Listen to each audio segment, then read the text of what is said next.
ঝড় আসছে, টোটো শুধু নিজের বাদাম বাঁচাতে ছুটছে, কিন্তু আজ সে শিখবে দয়া আর একতার শক্তি ঝড়ের চেয়েও বড়। চলো দেখি টোটো কি করে। টোটো বাদাম বাঁচাতে ছুটছে, বৃষ্টি নামছে। লীলার টুকি ডাকছে, ফিরে এসো টোটো, কিন্তু সে শুনছে না। দাদু বড় পাতাটাকে ছাতা বানিয়ে এগিয়ে গেলেন। বৃষ্টির মাঝেই টোটোকে ডেকে বললেন, ফিরে এসো, একসাথে থাকলে ভয় পাবে না। হঠাৎ টোটো দেখল পাছির বাসা পড়ে যাচ্ছে। নিজের বাদাম ভুলে সে দৌড়ে গিয়ে ছানাগুলোকে বাঁচালো। টুকি আর লীলা এগিয়ে এলো। সবাই মিলে বাসাটাকে নিরাপদে রাখল দাদুর পাতার নিচে।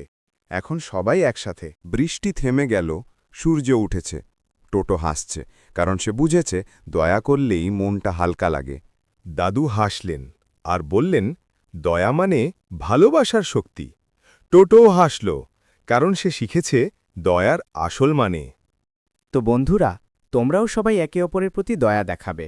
আর গল্পটা যদি ভালো লেগে থাকে তাহলে একটা লাইক দাও, কমেন্টে জানাও তোমার মতামত, আর বন্ধুদের সাথে শেয়ার করে সাবস্ক্রাইব করো। পরের গল্পে আবার দেখা হবে।